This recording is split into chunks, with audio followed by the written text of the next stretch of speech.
morning there. You're watching QTV This Morning, and I'm Jenna Bosonko. Hope that you had a good weekend and you really enjoyed your week last week. And we're looking forward to a new week with a lot of money, a lot of success, and good health. And I'm here with Ibrahim Balde, who I know likes a lot of money and is looking forward to making a lot of money this week. But just by looking at how you're dressing and how excited you are for the week this week, I am suspecting something. Am I dressing? How am I dressing? You look active and all. I'm the sulone kadal. Dang mo ko warawa. No, subasi danga active, and I believe some Monday, when your Monday is good, the rest of the week will be good. So it's better for you to, by all means, make your morning exciting. You don't have to be dull. It's Monday. Although many people hate Monday. Why? No matter what, then ko try Monday being a is happiness. Look, the happiness vibes. We need to take it throughout the week. So yeah, very good. Good morning, Mr. Mboch. It's good to have you here. Yes, I'm glad to be here. How was your weekend? Once again, usual stuff. My mom right now. All weekends are really the same. I mean, all days are the same, really. Perhaps except for Sundays. Okay. Because Sunday you don't have to come to work. Yeah. You can just chill. But all days are really the same to me. In this age, I have to say. Okay, nice. What do you mean by it's the same? What's the difference? What am I going to do differently? We can, before, well, when we were younger, weekends, Friday, Saturday, you go out partying. Yeah. Not anymore. Not anymore. Well, Mr. Mboch, you are still young, Ish. Yo, Mr. Mboch, you are still young. Why, yo? You're young, belegi. Yeah, we're middle age now. And you lose the appetite. Wow. You lose the appetite for certain activities. You lose the appetite for certain things, and then you acquire others. I agree. That's how it works. Mansa, I'm growing older, and my mindset is changing with certain things. Big time. That's so it's my mindset, see activities that I feel was a priority is not anymore. So I think it's a normal thing. Absolutely. At this point, wow. Because every Sunday I'm young photo. Wow, lolo moy kune karanga wara am lo xamne mo la yengal. Understand nga? Lo soxal daal. Wow. Comme nu ko olof yi de waaye ku nekk ak lu yëngal gisam. Understand? So comme Jenaba am na lu mu wax mu ne das loolu moom priority sami mu ngi ko lifin léegi. Understand? Man time boobu noonu bëggoon naa génn trop. I go out a lot comme weekend sama day génn waaye léegi su ma wàccee liggéey nu ma àggee kër ma sangu julli ba pare toog seetaan télé ma lekka ma tida waaw man loolu moo ma dee suma 5:30 dafa jot kër laa dee xalaat man du ma dee génn dem dine dama dem fii dem fële non xanaa su ma amee soxla weekends you understand waaye loolu óor na mën na ñëw dépend si loolu as yaa ngee grow understand nga sa yeneen needs si ñu ngee wàññeeku yaa ngee prioritize lu gën a important that is true understand nga so that's how waaye 5:30 nga ne su jotee rek day rush kër waaw dee jaada koñ most of the time xanaa su ma amee soxla su ma ne in general time comme su ma ne 5:30 rek mu ngi mel ni comme loolu mooy suma closing time benn mun naa jaar fii doxal soxla bi jaar fii doxal soxla baax na mu ngi ñëw ndanka waaye doxal soxla itam maybe soxla yu am njëriñ la understand so although ñeneen yi duñu wóolu waaw waaye ba léegi who believe but anyway Mr. Mboch I think danga laal point bu am solo gradually fanaa nit just as you grow dafa am things yi nga xam ne danga si dee lack interest and then comme noo ko waxee other priorities come in and all of that and new interests come with age new ones that say wow it comes with age ak yooyu waaye naka nga gisee yeen seen time seen ambiance like you're kind of chill and léegi modern bés boobu rek maa ngi doon waxaa suma maam and she bëgg dama ko wax ne man dama demoon Youssou Ndour and she was telling me how Youssou Ndour used to perform and where he used to perform in the olden days. That was so amazing to me. I'm like, there? She's like, yeah. So what is the difference between that time and now? Well, so there's sort of cross-generational comparisons. Obviously, you'll see certain continuities of certain things you do. They're still doing these things. I'm certain discontinuities because of fashion, hunger, age, and that sort of thing. So that's really it. I think that we were we were sort of naive in many ways. Hang on, the world view, there was social order. Were we naive? I think that we were. Legi, xale dañ seem so tela gaaw. On the surface, at least, they seem so quick. They're doing all sorts of things. You need that ragalada. Wow. Now people will just do them. So people are more emboldened now. Oh, yeah. As it were, than we were. We were not emboldened at all. We were too meek. There was so much control on us. Yeah. I think things are loose already. Yeah, but I think Jensen costumes, Ningen Dan Solo time bobo in the 80s, in the 90s, it's actually coming back. Because myself and a colleague of mine, we're just having this discussion about Yena Sanse back in the days that we're actually doing now, and we think we invented it when it has always been there. I think that is also interesting. Fashion has always been cyclical. Yeah.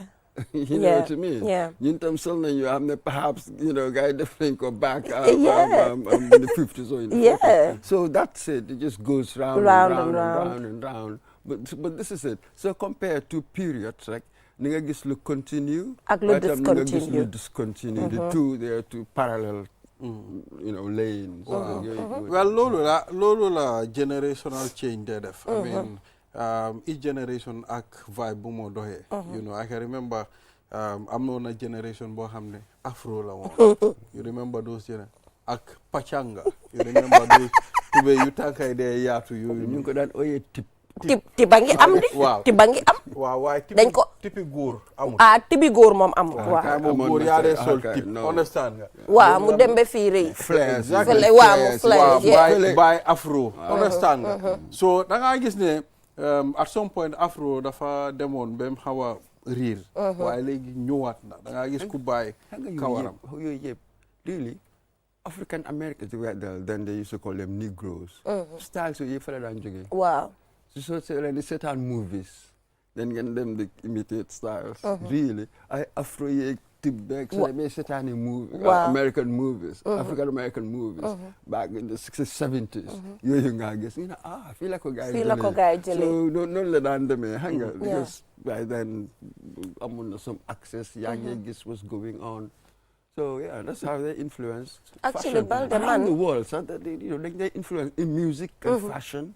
Something about African Americans. Yeah. Balde, I think, one thing that I'm envious come see time in your Mr. Mboj when they were younger is the fact that they were cinemas.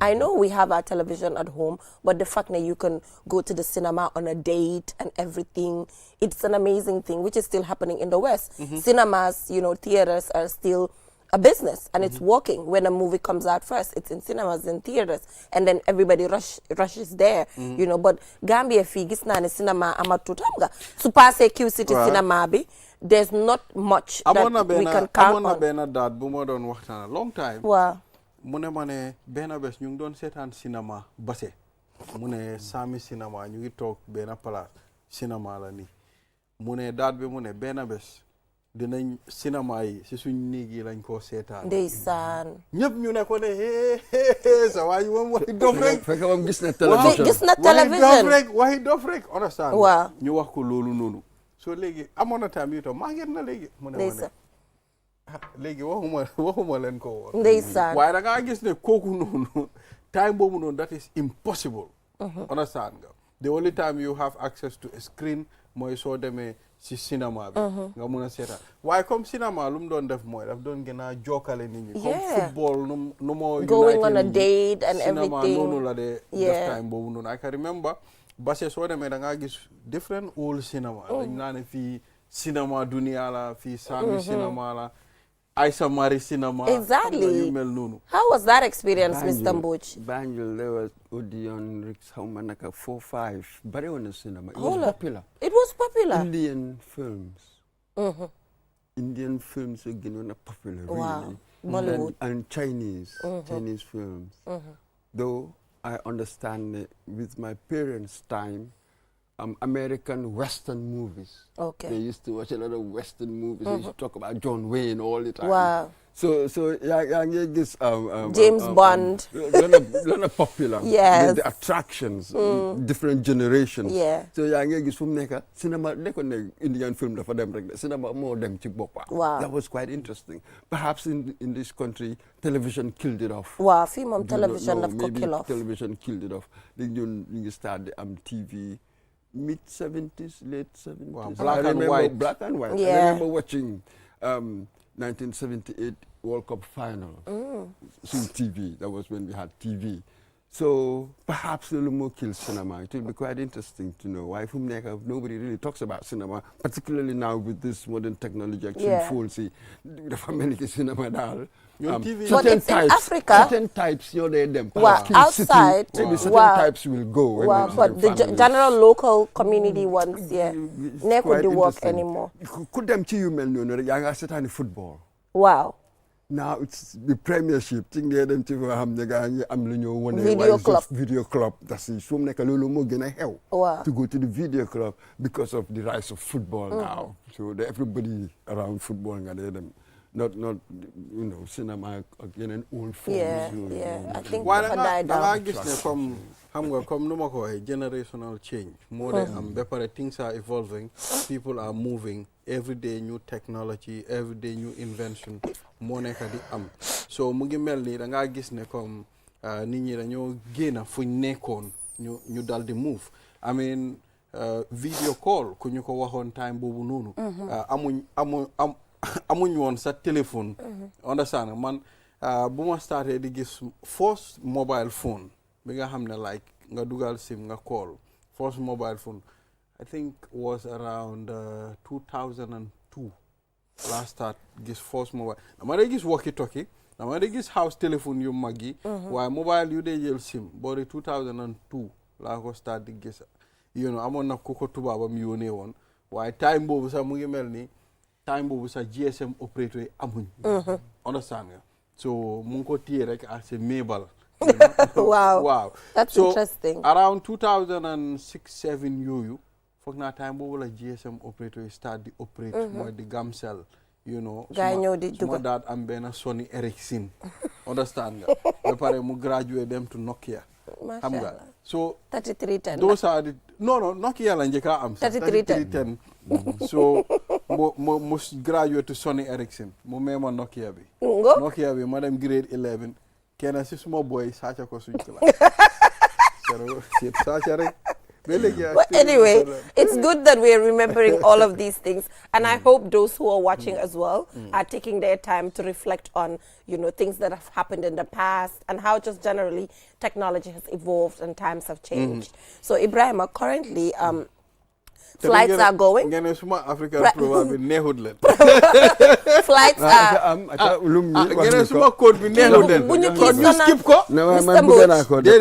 Mr. Mbodj fu nekk nii dañ jël time bu bari si suñ conversation si waaye currently gis nañ ne flights yaa ngee dem lii Maka obviously start na ba pare flights yi ñu ngee dem xam naa léegi tey gaay wrap up ñu officially start the Hajj process and everything. Baboucarr Ceesay is in Mecca on behalf of QTV and dinañu bëgg di jox updates of what is happening there as usual. Moom ñaata foo naa triple alaaji la léegi triple alaaji la ndax so that's it. This should be the quad. waaw waaye xam naa ëllëg incha allah xam naa dinañ connect ak moom su ko defee mu update ñu astu lan moo nekk di xew foofu noonu as usual waaye nit ñi dem nañ and I'm sure it's a good feeling for them. Nit ñi di yóbbu seen yaay seen papa yi di dem currently fii nii yaa ngi gis ci airport bi guy hamna this part is so exciting for them going through immigration and that's the flight, the Ethiopian airline that is taking them. It's a direct flight actually from the Gambia, 9 hours right onto Saudi Arabia. As you can see them in the flight, all smiles and everything. Mr. Mbodj. Absolutely. You definitely make an occasion. You're hamne. You look forward to this. One of the major pillars, isn't it? Really. So, and it's exciting to people who've done it before. I remember when my grandmother, when I was younger, my grandmother brought me up. So that market experience when she went So you feel you get them somewhere really, this is somewhere great. Yeah. They've done to do great things. Yeah. And when they return, exam zambi. And everything, so it's the whole got its thing. own ritual, it's got Yeah. its own emotions. Yes, yes. It's really very special to lots of families. So yes, it is a very exciting It's an exciting moment. It's a I very think it exciting goes moment. beyond the pilgrim. You know, like you said, it's Everybody. about the family. Man said the Yeah. same thing when my Everybody. grandmother and my granddad, you know, we done them marker and everything. Aksuma mambugo, we done them marker way back when I was so young. It was super exciting because you're looking forward to the gifts. You know, my granddad brought Natal binga hamne. You see the Kaaba, Yeah, the I one remember that that one, yes. don't they print or some. There's a Yeah, I chip remember that you that put one. in. Okay, All yeah. of those things. So it's a good thing because, like you said, kooku tamit su ñëwee everybody gathers together. So you know it's beyond the pilgrim. You know it's about a family connection and everything. So it's an amazing experience. Exactly. I'm sure for them. I've seen different xam nga Maka if you're going am na ñoo xam ne different mode of transport la gaay amee. Waaw. Gis naa sax benn sip bu rëy bi nga xam ne wone woon nañ ko bu àgga Maka from you know a different part of the world. So am na ñoo xam ne sax ñooñu noonu soriwuñ dañoo dugal seen ay moto ñu dem ñu xaj. So mu ngi mel ni rek many people are meeting there, millions of people are meeting. So it's a very important you know pillar mooy xaj. And we hope and pray ñu fa dem yàlla jàppa seen xaj bi. And just Jenaba, just to talk about over the weekend the passing of Mufti Yaks, the young Nigerian scholar and motivational speaker, the young boy, visit na Gambia, and it is a very sad news, buñ ko déggee, you know, that he passed away.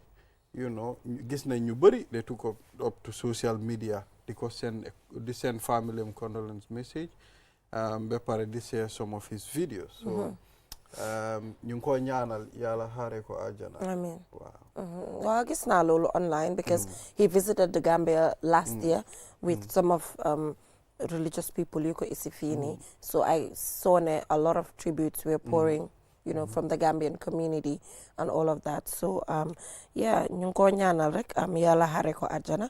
So moving on, Mr. Mbodj, gis nañ ne also all the governors have been replaced by the deputy permanent secretaries or permanent secretaries of the local government's ministry. So this is attributed at this point of a lawsuit on UDP actually filed a lawsuit on the qualification of these governors, and then that is ongoing, and before a decision has been made on that, we see that, you know, the government did a quick switch, you know, with the ministry. All the governors are now at the Ministry of Lands, and the Ministry of Lands permanent secretaries are now governors. Yes, that's an interesting move. I mean, it used to be the case that it was the civil servants who were the governors. You know, one of the things that they had to do, one of the experiences that they had to gain between joining the service and perhaps even becoming a permanent secretary. At some point, you would become a governor, and then it moves on. Talking about, so that is why something like being a governor, I think, really should be left to civil servants, not necessarily politicians. Really.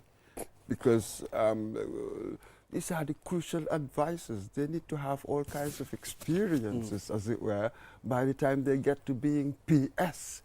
So there are certain structures that we shouldn't bring too much politics into.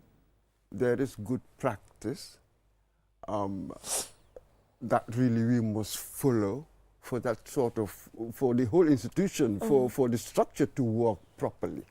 One shouldn't bring too much politicization into it. I think this really defeats the purpose of having a professional, this is the key, having a professional, good civil servant with the right qualifications and all the rest of it. So it makes it messy when politics mixes with the civil service. Yeah, true. Well, those positions, to be a governor at some point, you need to go through so many trainings, so many understanding of public office as well. So I think it's a right thing for them to be appointed as governors from different parts of the region. And like you said, there are other things that, we shouldn't bring a lot of politics into it. Otherwise, it will hinder the way we are moving, or it will slow us down. But I think it's a good move for the president, to appoint regional governors and replace them. I think it's a good move. It's a good move. Well, in the first place, why wasn't this done properly to an extent that, there has to be a lawsuit for these changes to be done? I don't think I appreciate that. But at least something has prompted these changes to happen. So that further shows the, our judicial system, how strong it is. The fact that now in the government of Adama Barrow, the opposition can boldly go to court and, seek redress when it comes to certain things, or if they have any query, at the level of the courts. So it's a good thing. Our courts have been tested again, although the process has not finished yet. We're not there yet. But now that the changes has been done, the lawsuit was focusing on that. The fact that the governor's qualifications, there was a question mark to it. But earlier you said you're surprised that it had to take this threat of a lawsuit for government to do what it did. Yeah. Let us be realistic with ourselves. We are really in a transition. True. Let's not forget, to be quite honest. You had an administration that was here for a very long time, and then all the structures were really dismembered, and then they made up some kind of ad hoc, kind of system in place. So for that to unravel, to change all of that, that is going to take time. True. You've seen how much had gone through the court. It's almost as if people who are responsible for these things do not really actually quite know what to do. Then the court settle it for us. The judicial system tells us what to do. I agree. We will reform. It seems to me, I once said this, that reform is a very funny thing. Who's going to come with the right structures, right ideas, and make people change? It's going to be very gradual, and possibly we'll be going to the courts a lot. More often. It is really through the courts that we will navigate ourselves. We'll be forced to, actually. You'll be forced to sort of take a certain my point was that, at least, there's no resistance to it. That's just my point. Obviously, we've passed that time where there will be resistance anyway, but I'm just trying to acknowledge the reforms that you're talking about at the level of the courts and how the Gambian courts is like guiding processes, in the country. Well, looking at this situation, the oppositions, they also contribute in nation building, directly or indirectly, because they will be the one to look at what the current government is doing and talk about it, and this will put the government to check. You understand? So, it's really very important, and the judiciary system as well. It is the job of the opposition to do that, to hold the government to account. And then you've also got civil society organizations. It takes everybody to make democracy work, you see? So that's just one plank, and they've done, in their judgment, they should have done this, they've done this. They've actually managed to make the government change certain things. This is their job. This is how nations are run. It's not it's not very tidy at all. Sometimes it looks very messy, particularly democracy. Democracy is really very messy because it wants to tolerate all sorts of voices. Really. So this is really how things are done. Therefore, Gambians should understand we are in a new era of democracy. So things will change gradually. Seeing something that is not right, and at the same time taking it to the court so that this can be addressed, and also the head of state and his government accepting and making effect changes. I think they should also be given a plus for that. That's how it works. Yes. That's exactly how it works. But Mr. Mroch, thank you so much for joining us, because we have the NRA, the Director General of the National Roads Authority, will join us here. They have this particular advocacy program that they're doing when it comes to road traffic accidents in the country. And aside from that, we'll also be joined by Amadou Tamba on Sports Wall, on the Gambia's new coach. He interviewed him on Q Sports. So thank you so much, Mr. Mboj, for joining us on the program. And good to see you, always, sitting right next to you. And today, the fact that we use another dimension to remembering the good old days. You absolutely. That's all right, we'll just go for a short break and we'll be right back. Don't go anywhere. The future is now with QCell's 5G network. Experience speeds like never before with our new 5G Rocket Fixed Internet plan. Get speeds from 10 Mbps to 100 Mbps. Your 5G-enabled devices. Walk into QCell headquarters to get one of our 5G routers and experience the true feeling of 5G. Only with QCell. QCell brings you the future. Tech, innovation, incredible speed. The future is now. For more information, call our customer care on 111. QCell, Sunyabus. We innovate, others follow. Terms and conditions apply.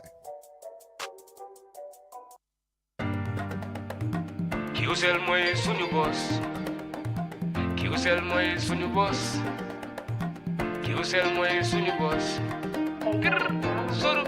Go, ebe dawa full network suda tili QCell. Ni lafta diamla wati jamala mune diata QCell. Most reliable network jumala geta wati QCell. Wo quality man nyon soda jam ona manke QCell. Hanibe wulo ni farole kono walante be bako na jala fayola network ko se taria QCell suñu boss. Nyo finjeka indi 3G ñu delu taxi 4G plus and now we bring you 5G. 5G. First and only 5G provider. Itella follow adi doron nesa keno Gambia bela nyon tawa fele QCell Ko fasunta buka busi QCell Itella molti milka kukutol nati Gambia QCell meta lori la kilianol yele imanjina amanda wala itella ka quality dila dadi ma itelle silo wala wodol mume be keno ma QCell sunibus QCell sunibus QCell sunibus QCell sunibus connection be bambandi QCell Sunibus. QCell most innovative QCell. Sunibus.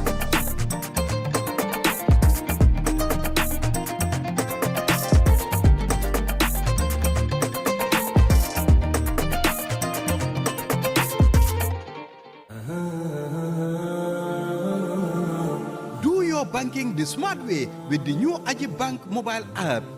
Transfer money to any bank account in the Gambia. Top up airtime for all networks. Pay utility bills. Check your account balance and view mini statements. Request for ATM cards.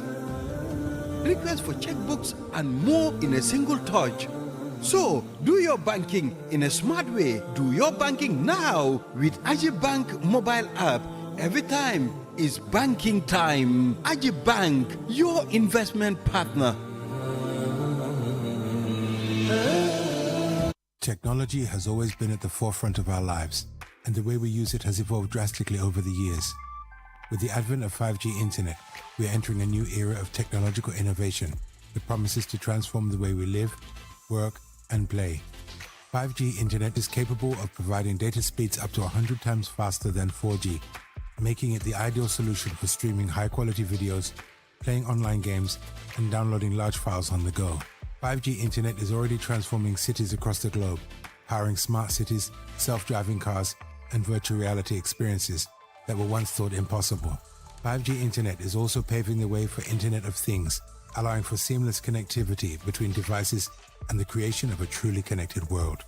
For the first time in the Gambia, QCell is bringing tomorrow's technology to you today with the launch of QCell 5G internet.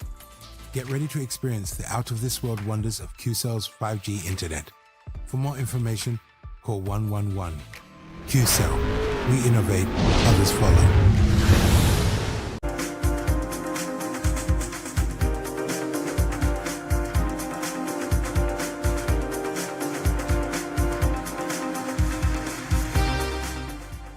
Welcome back from that short break. If you're just tuning in, you're watching QTV this morning. So, Ibrahim, like I mentioned before we went for the break, we're now shifting our attention to road safety as we're joined by Mr. Usman Sanyang, who is the Managing Director of the National Roads Authority, and Banky Gray Johnson. Thank you so much, gentlemen, for joining us on the show. I was really excited when I saw that partnership with the National Roads Authority with other stakeholders on a sensitization or an advocacy campaign when it comes to road safety in the country. But, I mean, there were questions raised around that as well. You know, the questions were, should we converge? Or should we see action happening directly on our roads? Is the advocacy enough? Should we continue with that? You know, all of those questions. So, Mr. Sanyang, what do you say to that? Thank you very much, and thanks for having us again on the program. This is the second time I've been here, and I'm pleased to be back. This time we've actually launched the awareness campaign. We launched it last Thursday, and it's on now. It is not only action on the ground, but as you well know, this is a behavioral problem, an attitude problem. And people's behavior has to be addressed in terms of actually meeting them and talking to them. So safety awareness and education is quite important in terms of trying to save lives on our roads.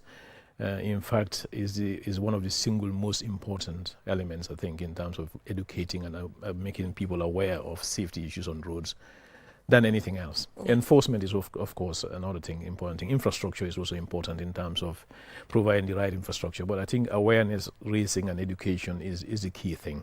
And that's what we launched.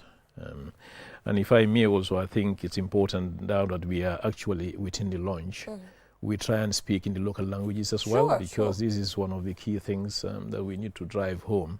And it has to be in the languages that people understand. And our drivers, most of them will appreciate that better in terms of reaching out to them, because that's the local language would be more effective, because not all of them are really literate. So we would like to reach as many people as we can. I totally agree with that. So then I'm going to ask that question in the local language again, because Director ñu bari dañ am concept bi ne convergence bi dafa bari. It's all about converging. We're doing the door-to-door sensitizations and stuff, because this has been done before. But, you know, ñu ngi wax ne léegi direction bi should be taking more on enforcement, whereby directly moto bu amut lampa bi, moto bi nga xam ne amut brake, because even so sensitizing nit te moto bi amut laws yi lu mu wax ne loolu la war a am lampa, amut brakes, elements yu fa war a nekk pour ensure road safety, pour ensure ne accident bu am overspeeding ak yooyu noonu. Will the changes happen by just talking to the individual? This is a question out there. So yow loolu lan nga war a mën a tontu si loolu. Loolu dëgg la, parce que educating nit ñi pour leen jàngal si loi yoon bi is not in itself boobu rek doyut. So foo jaar nga am enforcement, loolu mooy teg leen si yoon. Loolu dafa xala manqué si dëkk bi itam, parce que lu nekk loi la. Suñ loi yi about traffic rules and regulations dafa yàgga. It's in the 40s. Time bu Banjul 50 or 100 moto la am. Léegi moto yu bari nañ. A typical example, and again man duma police, waaye lu ma dégga because ñu ngi liggéey police yi. For example, nga naan mandi di dawal moto. Even so, it may rain. It's for now. Fine, is just about $1,000. Yeah, at this point. So you laajte na itam ñu seet suñ loi again, and also the loi itam war na am loo xam ne dafa am punitive, loo xam ne suñ la ko tegee doo ko defati. So loi yooyu noonu itam bokk na si itam si awareness campaign bi itam dañ seet si loolu, because ñu ngi liggéey police yi. So all the loi nañ leen seetati, seet naka la ñoo deal with people that are committing these crimes ak yooyu noonu. So dëgg la loi bi war nañ koo enforce, waaye war na am itam doole boo xam ne suñ la ko tegee doo defati mistake boobu noonu. I think that's the key. Loolu mooy di key. In fact fooguloo ne doole bi baax na ba pare sarta yi nga xam ne war nañ ko mun a teg nit su defee li nga xam ne àndut ak loi, waaye tam attitude jikko yi ñu ngi contribute a lot si suñ accident yoo xam ne ñu ngi ko am. Foog naa nit ñi ñoo war a jël seen own taxaw pour ñu change an attitude which is very difficult. Loolu dafa important trop. Attitude in fact mooy the major thing.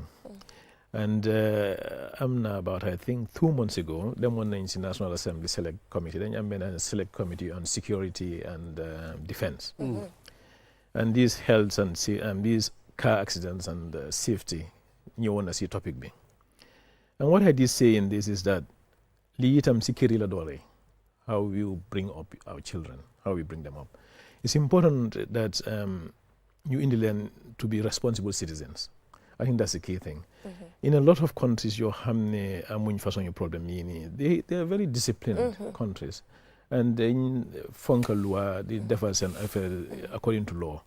But fii, that's a big problem, a big problem. And lu nga wax ni dëgg la, and it's an important thing.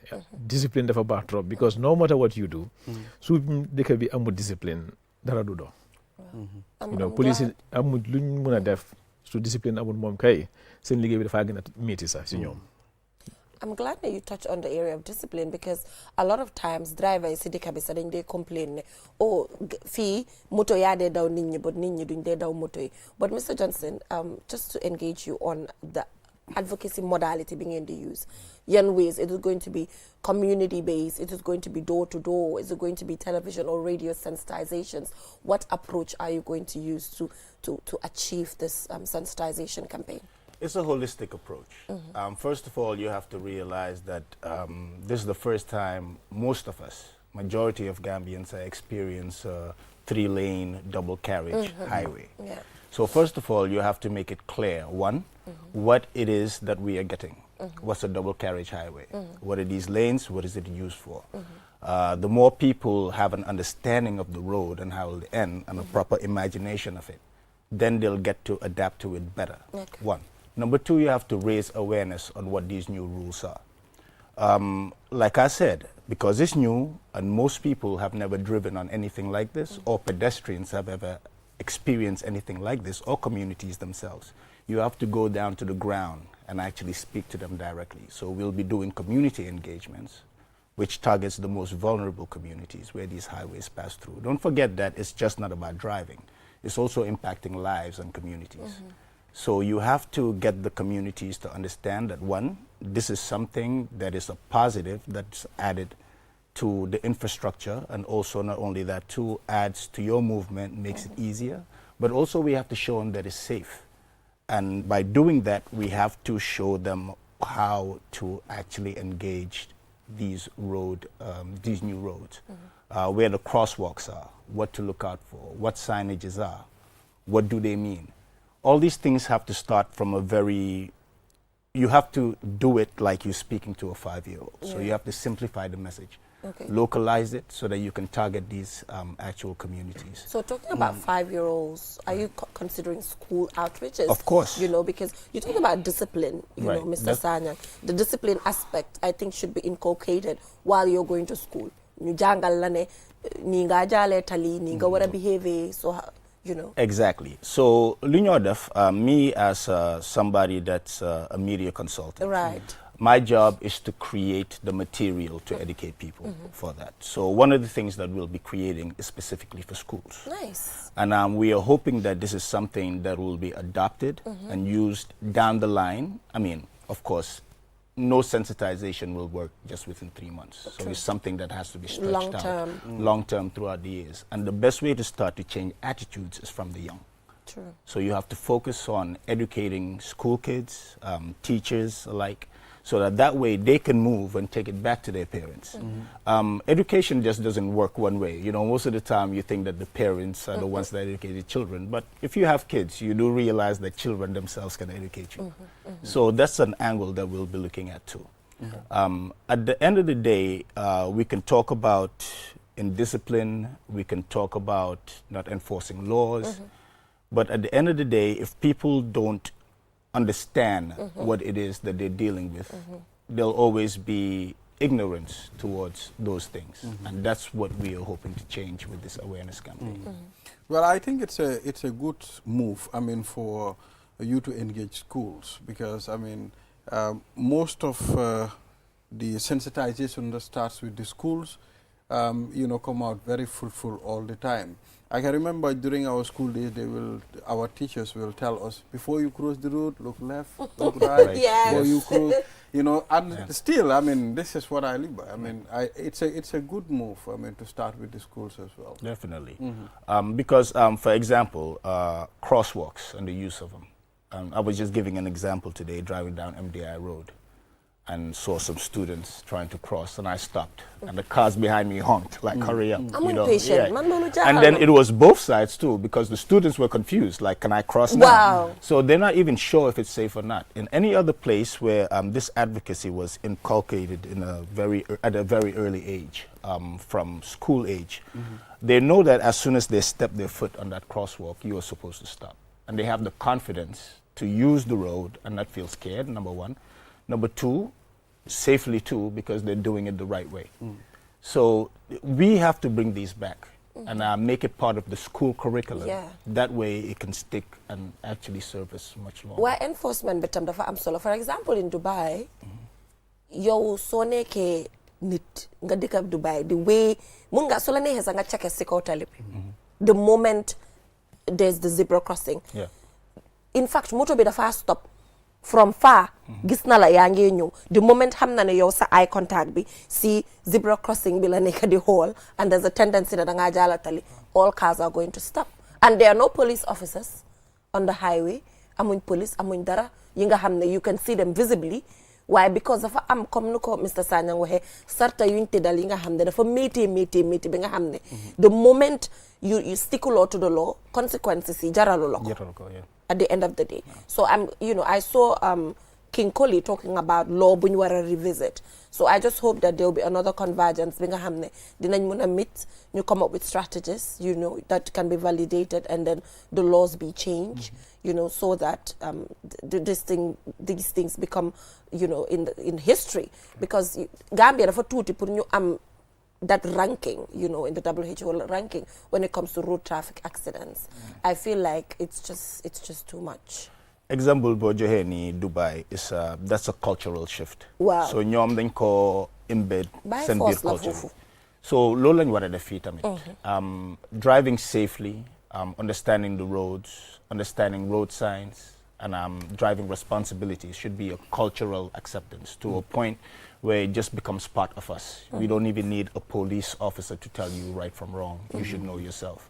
But that takes time, and it takes education, it takes sensitization, and it takes pushing awareness for these things to work out. So we have to be patient for a little bit, because this is something entirely new, and it's going to take a while. It will but take a while. At least we've started the process, thanks to the help of the NRA, with the leadership of Mr. Sanyang over here, that's done a great job in putting together a task force, and very efficient individuals. You had Mr. Momodu Gassama here the last time, a great expert on road safety, and it's a great team.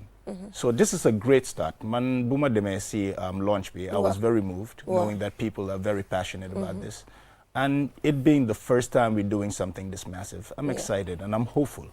It will definitely give us the right results. We are looking forward to that. So, Mr. Sanyang, didn't jël opportunity bi tam pour engage la, because nawet bi jot na almost, te nawet bi tamit daf dee mën a nekk a catalyst for road traffic accidents, wala yi nga xam ne rek has to do with the roads, because taw bi constructions yaa ngi go on.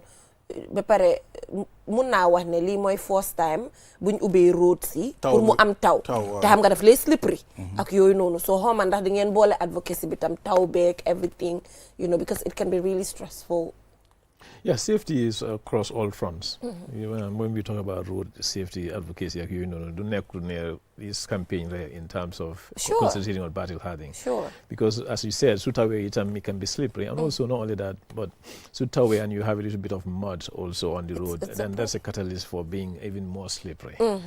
So we sensitize people also to drive carefully, because you have to drive carefully. You have to. And have your lights on, have your hazard lights on if necessary. All those things will be also part of this campaign in terms of making people safer also. And also remember also the side roads are also there. People tend to forget that also. And we are trying to make them motorable before the rainy season. For example, before the rainy season? Yeah. Well, the rainy season has already started. Exactly. If you see the battle heading on both sides, you can see a guy grade 9 water, so keep it motorable for people to be able to use it during the rainy season. Yeah, so that will be part of the advert. But again, I just want to come back on your Dubai example, because I spent a lot of time in the Middle East. I spent 12 years of my professional life in the Middle East. Wow. So I know what's happening there. Camera enforcement is very important in time. We were saying people were not around when these things happen. Normally in crossings, really we should not have the police also enforcing this thing. If we have the right infrastructure in place, that is camera enforcement, so that you have automation. Number plate recognition, if something happens, it directly transmits to a center. And then you're called upon. And we're trying to build that up in our a traffic management center. We're thinking about that also. So whereby we'll have camera, if battle hardening is ready on the third phase, we'll have camera enforcement. So they pick people up in terms of number plate recognition and send to a central command station that is linked to law enforcement. And in fact, that can be taken to the next level. Exactly. Linked to people payment systems, whereby they send you automatic payment on your mobile phone, you pay into a bank. So we eradicate all this paper thing and then human element. Why, Mr. Sanya? ñun fii suñ traffic lights is sometimes duy dox man loolu jaaxal na ma de parce que ku traffic light am doxut ndax kooku dina mën a teg caméra because traffic light bi nga xam ne moo ñu war a mën a jàppale dina ne stop kii dem kii li waaye dangaa dem sa traffic light du dox man sometimes loolu mën na xari ma boobu gay de loolu war ngeen see lii nii de yes again is cross sector. Obviously, lights is a different authority, but we are all one government. Wow, in order to have these things in place, we all have to work together so that all of these things work. But really, we have to hope for the better. It's our country. We cannot be looking on the downside. We have to be optimistic and look forward. So that's the thing. And it can happen. Countries have come from these kind of situations and improved themselves, and we can do it. I'm looking forward. I mean, it's just a matter of commitment, right? And belief, you know. I'll come back to the issue of the zebra crossing. There are drivers who don't even understand what the zebra crossing means. I guess driver bu ñew mu daw ci kaw zebra crossing bi mu taxaw pour may nit ñi romb. I completely agree. And te fofu lañ wara doré. Nekku ne fofu rek lañ wara doré. Why the basic education of all signs, zebra crossings, roundabouts. I mean, zebra crossings is one thing. Why gis nga suñ roundabout? A lot of people mënu understand sa ne suñ agé ci intersection bi. And see a car on the roundabout, then you want to stop, yield, buy motor with them, because you have to allow traffic coming from the left. So these are just basic road rules that if people are educated on this, as long as we keep on pushing it, we'll change the attitudes. Why the police officer see them understanding once zebra again, crossing? Because police officer sometimes zebra crossing. Yeah, and that's another thing. What we can do, we had this conversation before, now we can do all the best world-class sensitization ever, but it means nothing if there's no enforcement. So police hamute ñom tamit is going to be even worse. Exactly. So they also have to be in the picture, and they are. We have experts in the police force that really know what's going on, and they themselves are pushing for these laws to be updated. Like Mr. Sanyang said, some of our laws have not been updated since 1948. So moving on tamit how man da sen advocacy bi da ngeen ci bolé fire extinguishers yi ndé am ci moto yi because you know some yoy tam that they muna road traffic accidents sometimes nga gis fire emanate wala dara why demon na be gis mu nek a thing buñ doon enforce why gisatuma ko ndax sensitization bi tamit lool dina ci boka you know di len encourage ñu am fire extinguishers ak maybe hejna a demonstration on how niñ ko lay use ak yoy nonu because it can save lives. Mr. Sanya? Yeah, no, the thing is, I mean, just going back on what he was just mentioning here, these exercises involve a lot of people. He seems to be leading it in terms of his company, but this is really led by a lot of cross-sections of society as well as different stakeholders, including the National Road Safety Committee, which has Ministry of Health in it and all these people. So things that you're mentioning here can come into all of that. And we're not leaving anything out. And in fact, there will be even a hotline, I think, where we encourage people also to come up with ideas, because it's not only one person who can sort this problem out. It's everybody. So we welcome everybody's ideas, and things will come out of this. And again, one of these outputs of this is also to train the police, to work with the police and emergency services. And all of this will come into that as well. Okay.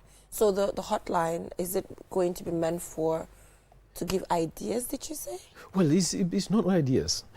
While these things start and we are on it, and I'll probably one can call to ask questions. I'll probably leave Banky to answer that, but it will involve including the public in this. Okay. Because really, this is something that affects the public. For example, I can give you an example of a cohort of people that are coming up in terms of this road accident sort of study or awareness.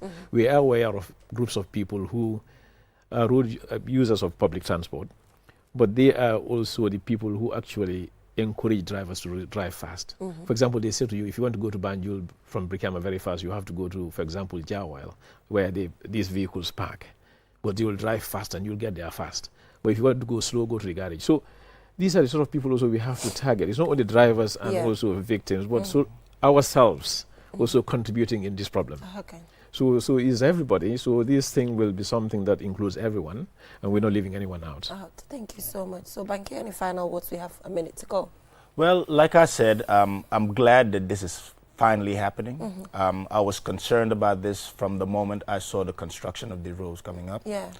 And the fact that we have such a brilliant task force behind this and supporting it, where I'm getting most of this technical information from, I'm sure we'll come out with a great awareness plan to make sure that we sensitize the public. All right. You've already adopted to the technical aspect. I can see that. Well, we're getting there. Well, good. That's good to know. That's what, media individuals do. We get the information as quick as we can. But good luck on the sensitization campaign. And do not hesitate to let us know if you need any support. And we have our marketing team as well. If you have any promotional videos that you would want us to, play, you can talk to them. I'm sure part of our corporate social responsibility is also to encourage these things and, be reasonable with entities as such to ensure that the information reaches everybody in the country, because it is very important. But thank you so much for joining us, gentlemen. So Ibrahima, we'll just go for a short break, and when we come back, we'll be joined by Amadou Tamba, who will be giving us a summary of his interview with the new coach of the Gambia national team. He's lucky he's not lucky, because everybody's coming up with tons of opinions and, all these tough questions for him. The expectations are so high. But Amadou will join us to give us an update on that. We'll be right back. Do your banking the smart way with the new Aji Bank mobile app. Transfer money to any bank account in the Gambia. Top up airtime for all networks. Pay utility bills. Check your account balance and view mini statements. Request for ATM cards. Request for checkbooks and more in a single touch. So, do your banking in a smart way. Do your banking now with Aji Bank mobile app. Every time is banking time. Aji Bank, your investment partner.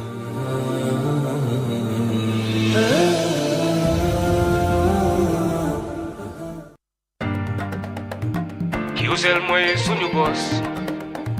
Qcell mooy suñu boss. Qcell mooy suñu boss.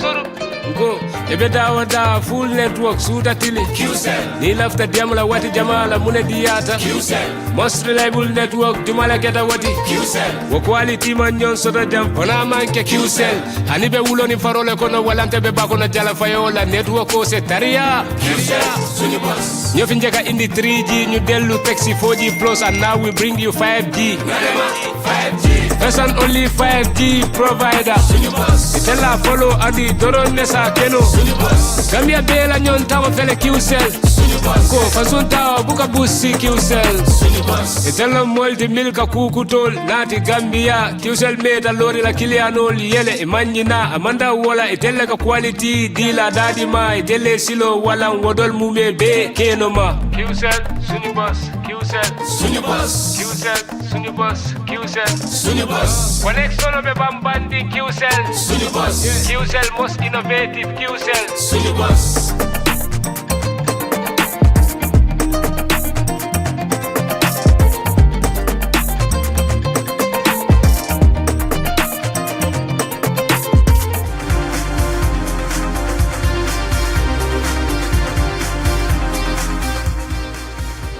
back from that short break. If you're just tuning in, you're watching QTV this morning.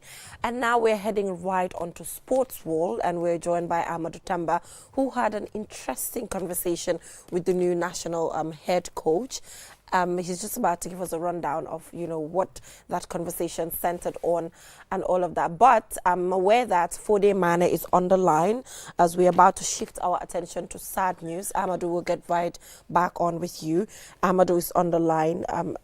Ibrahima, if you've been following news updates, I'm sure you're aware of this Jimara drowning of six young people. Quite tragic there. And Fode Mane will give us an update in relation to that. Fode, thank you so much for joining us on the program. Thank you. So Fode, how did this happen? Give us the details as to how this tragic situation happened in Jimara. Yeah, this tragic incident happened yesterday in Sarepojo village in the Jimara district of the Upper River region. Basically, news came out that 5 of the 6 children who were involved died in the tragedy. But anyways, these are a group of 8 people who really went to the particular lake. The lake is on the outskirts of the village in Sarepojo. Around 2 p.m. yesterday, they went to swim. So they were 8 and they went to the lake to swim.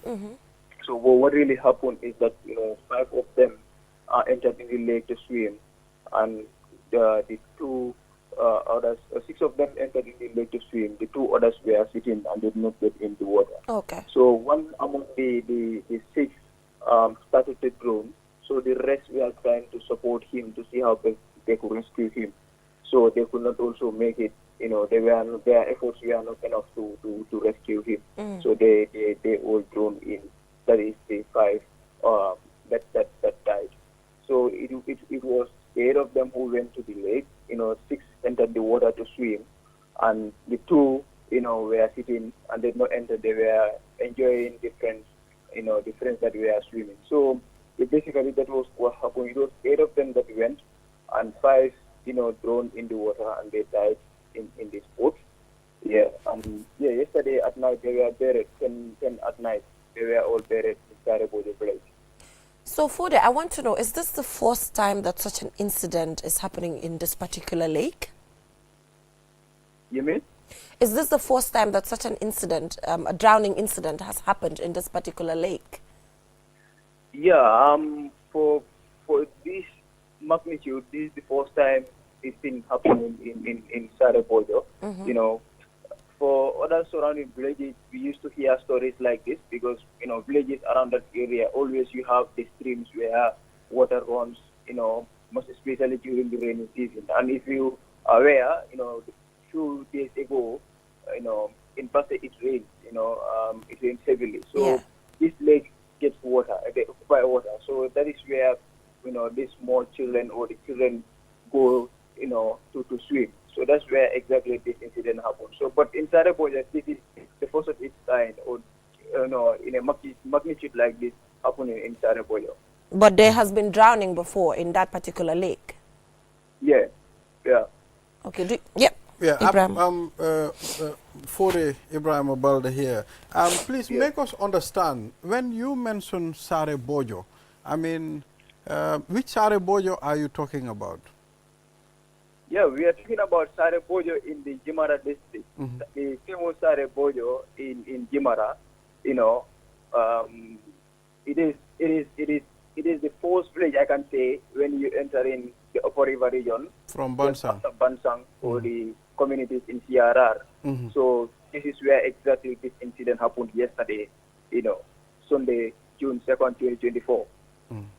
Very sad. Yeah, it's what are their ages? It's 6 of them, but how old were they? Yeah, these boys were all under the age of, I can say 15. The eldest among them, was at the age of 15. And 3 others were, the 4 others were at the age of 13. One is at the age of 12. Because one of them, that was who was rescued. Anyway, he wasn't even rescued. I think he was terrified and he ran away from the scene and he went to the nearby village. He was there hiding until around 7 when they found out that he was at the place. They thought even he was in the water. They were trying to find him out, but after they realized he ran away to a nearby village because he was afraid, and then they were able to see him. So the 4 of them are all at the age of 13, one's 12, and they all is 15 among them. Yeah, so what are authorities saying now as to ensuring that there are stricter measures around that lake? Because this is not the first time that a drowning incident has happened in this particular location. So are there any enforcement mechanisms now that, the responsible authorities are talking about as to ensuring that another incident as such will not take place? For now, we haven't heard anything from the authorities, but always these are incidents that we always hear in Basse, in URR at large. I think for what one can say is that I think the parents used to be very vigilant. They used to very much take care of their children because the authorities, are not saying anything regarding some of these things that are happening in the region. We always hear these stories, not only this time it happened in Sarajevo, and it's very tragic. 5 children dying at once. These are in a whole lot of a generation. So, yeah, I think the best that can happen is parents to be very vigilant and take care of their children, because these are all, children looking at their age. The oldest among them is 15. Wow. So they need to be very much vigilant. But the authorities haven't said anything about it yet. But we are waiting and see what they can do, regarding situations like this. But thank you so much, Fode Mane, for joining us and giving us this update. We're sending some love and light to the families of these little boys, and hopefully, like you mentioned, families around that end will be more vigilant as to, their children and these lakes. And it's not just in Jimara, it has to do with urban Gambia here as well, because the summer is coming, and when summer comes, a lot of drowning takes place because of the Sunday beaches and all of that. So I think generally parents should take good care of their children when it comes to this, and a lot of education to be done as well. And this is also reason why our education system should be looked into as to ensuring that young kids get to learn a life skill such as swimming, which is very important because you never know where you find yourself. But thank you so much, Fode. Thank you so much. All right. Balde, can you swim? I am a fish. You can swim? I can swim very well. Mashallah. I'm a good swimmer. Swimming, it's very important that we teach our kids how to swim. Most of the time, around the provinces, you have these lakes. Yeah. And for us, we have the likes of nature in Basse, Yeah. where we go and swim. And learn. Yes. I mean, it's unfortunate this happened. And it is a very sad incident. They are very young. When he mentioned 13, 14, that's painful. My mind goes straight to my kids. Yeah, I mean, it's painful. Very uncalled very for painful. incident. Very painful. But Amadou, thank you so much for joining us here. Can you swim? You're welcome. Yes, of course. You can? Yeah. I'm glad you I can. don't think so. Actually, Jolas cannot no, who told you that? Maybe like you just walk few steps and you get to the river. Jolas cannot swim. But I'm glad you can. Like I said, it's actually a life skill. Yeah. I think if I have kids, I would it's definitely important. encourage them It's important. to learn how to Very swim. important. It's very to know. important life Yeah, skill. those Very are important. things that one should Know how to do. Yeah. But Amadou, thank you so much. I watched your interview with the new national head coach. It was a very diverse conversation discussing different areas with his new job.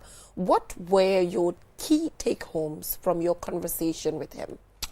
Well, thank you very much, Geneva, and good morning to the viewers. Well, it was a very, very interesting interview. First, I wanted to know what motivated him to take the Gambian job, and then secondly, the kind of players and what system or how he wants to play as far as Gambia is concerned, and what legacy does he want to leave at the end of his tenure in the Gambia.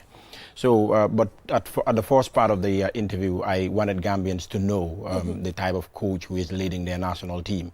So I went as far as the time he started coaching and what must have motivated him to get into coaching, because he's somebody who got into coaching at a very young age. Nowadays, most of the coaches play professional football until they retire, then venture into coaching. But for him, he realized at such a young age that he believed he cannot go on to become a professional player, but he has the stuff to at least have an impact in football as a coach.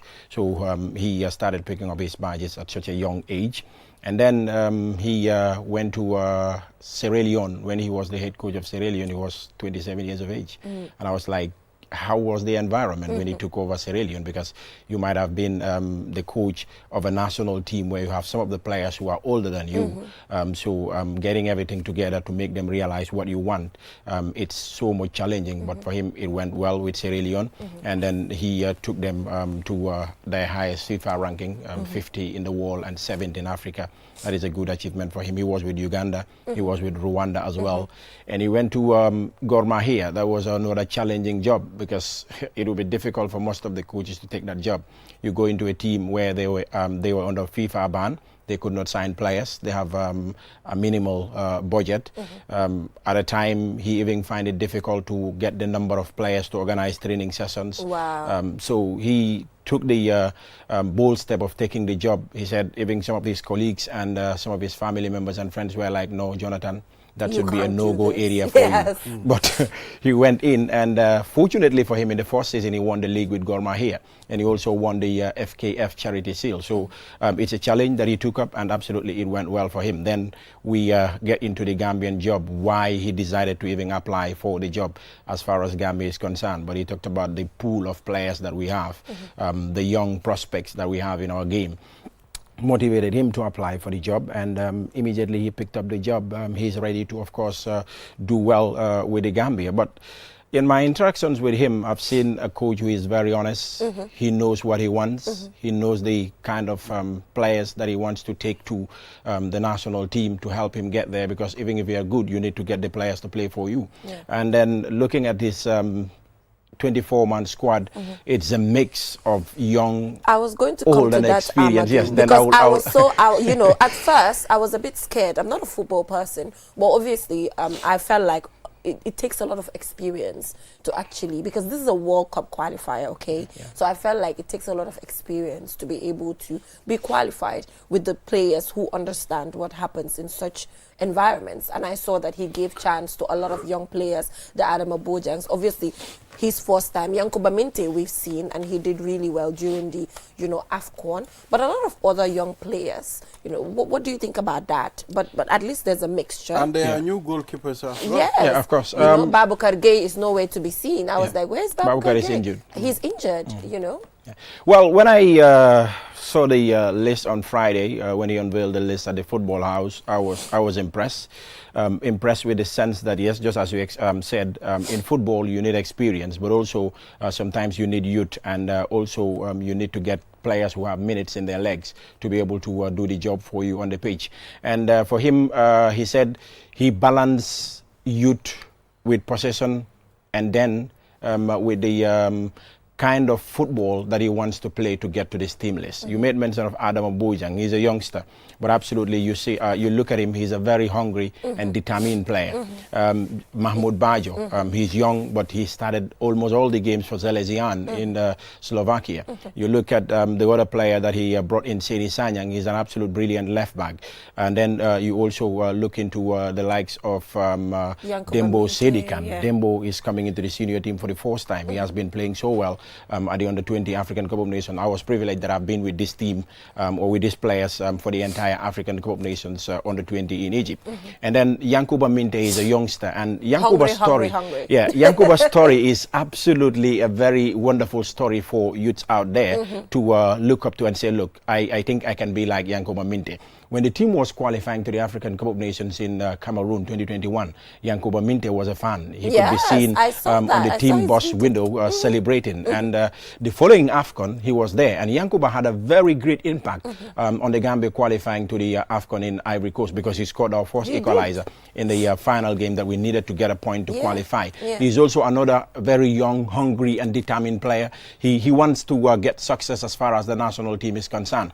And you look at the current set of players in the national team: Yankuba Minte, Adama Bojang, Mahmoud Bajo, Dembo Sedik and Adam Sidibe. Most of these players are young and they have not done anything yet when it comes to the national team. So they will be much more determined to say, look, we want to prove something. Yes. We want to do this for the national team.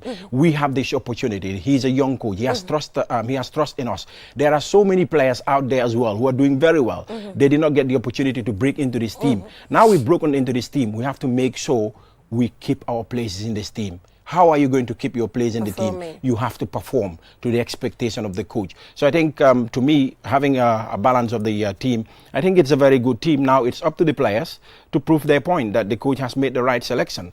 And there is also experience. Omar Koli is an experienced player. Musa Barrow is an experienced player. Abdullah Jallo is an experienced player. Mohamed Badamosi is an experienced player. Ibu Adams is coming in. He's also an experienced player. The likes of Abdullah Sanyang and Aliou Fadera. So though they're young, but they also have the experience.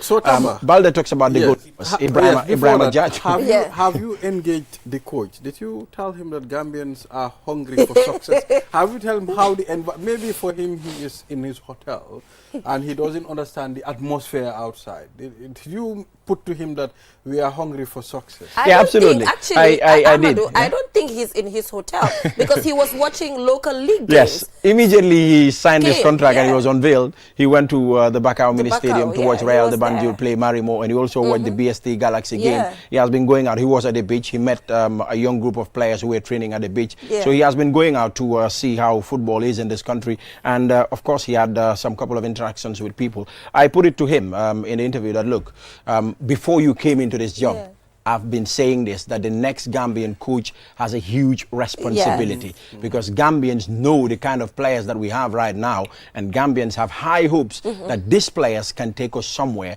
as far as international football is concerned. And to him, he realized that, yes, Gambians are very much passionate about the national team.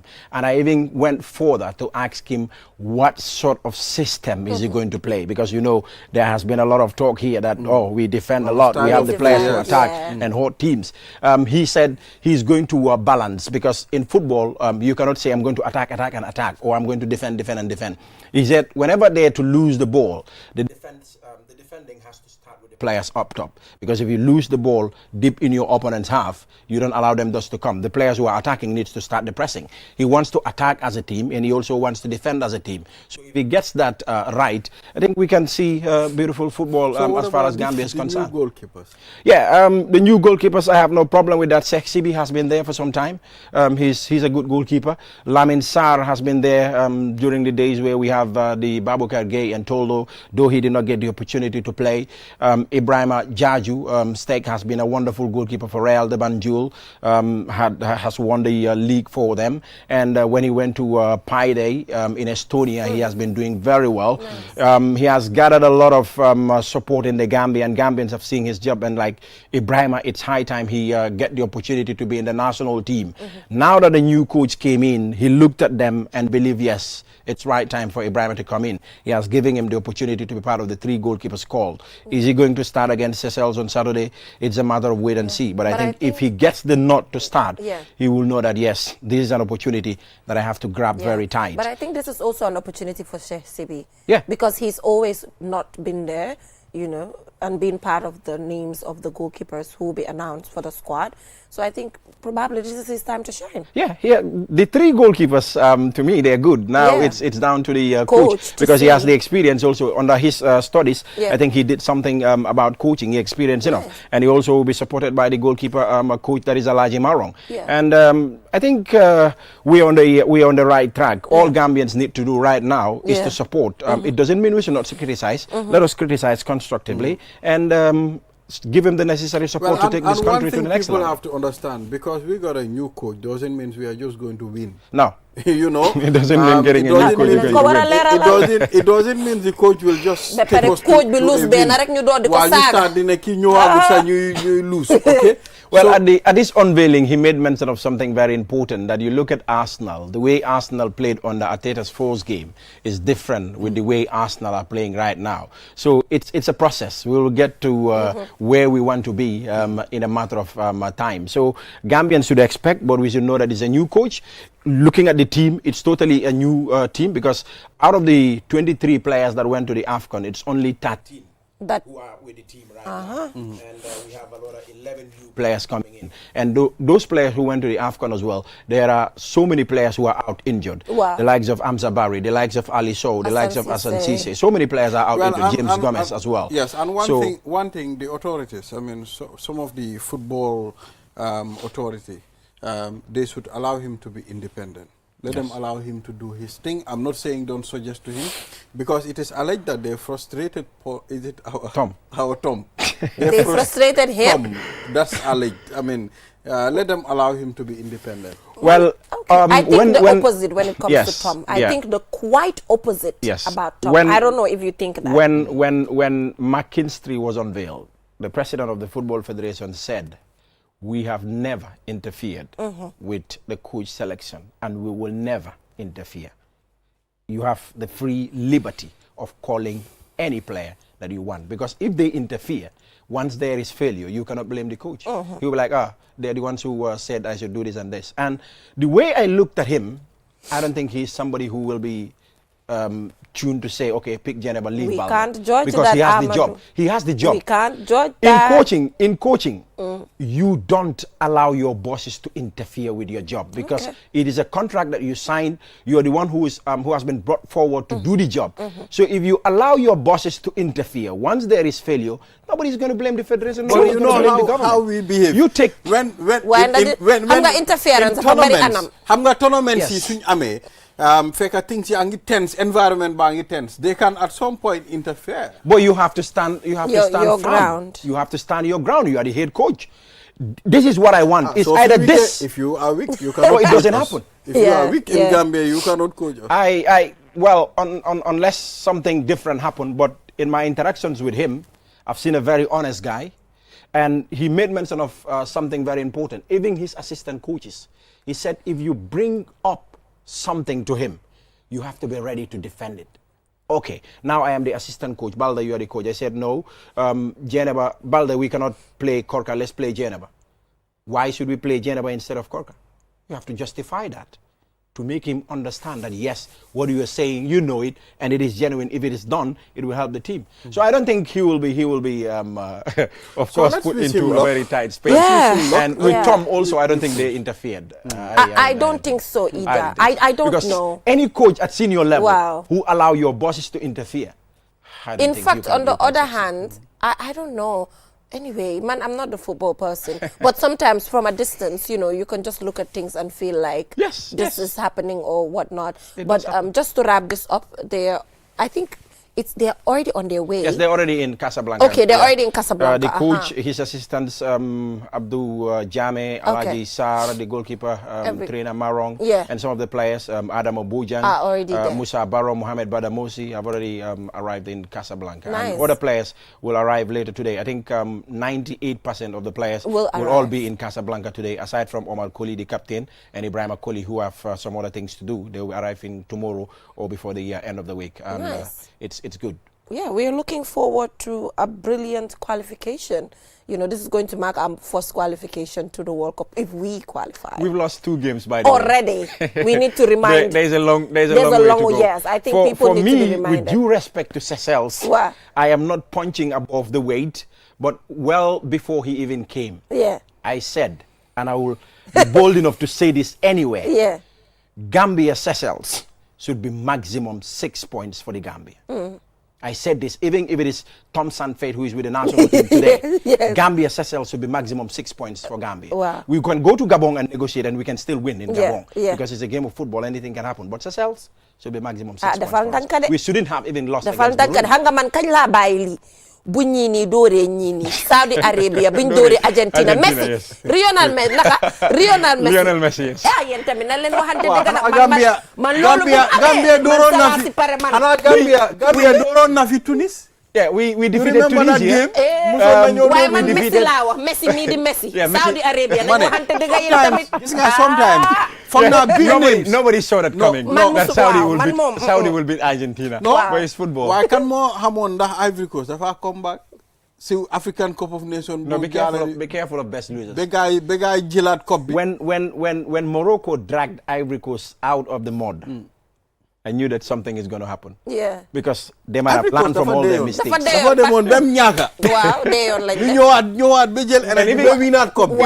If we had won against Cameroon, this game called football, I would not make it. Wow. Yeah. So in football, anything can happen. We defeated Brazil when we were going to the under-17. Nobody expected it in Peru. When we were going to the under-20 World Cup, nobody expected us to beat France. Yeah. We defeated France. So in football, you can never say man daal Saudi Arabia bi daal ak Lionel Messi bi. Boobu tiitaloon na ma de. Waaw, because tiitaloon. And in turn, Argentina went on to win the World Cup. Gisuloo. So anything can happen at the end. Ba pare Cristiano Ronaldo ñu ne moo gën a mun football si àdduna bi. Te moom sax daf dee te lose ay kooku mu ngi penalty. nii dafa lose. Moom sax daf dee lose ay penalty. Fan la moo play sax mu ngi play fële léegi. You see, and you know, he's my favorite. Cristiano léegi celebrity footballer la. Déedéet gis naa ko mu ngi jooy ay millions. dafa lose cup bi. Chris is so hungry for success in football ba léegi. Waaw mu ngi doon jooy at the King's Cup.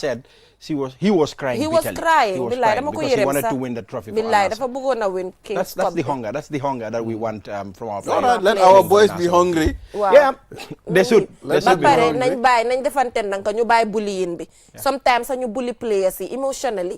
Xam nga player bi su spaakee rek ngeen jël ñi saani leen xam nga. I know it's a behavior of fans.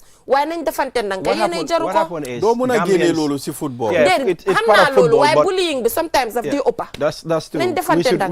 We should see Gambia first when it comes to the Exactly. national team.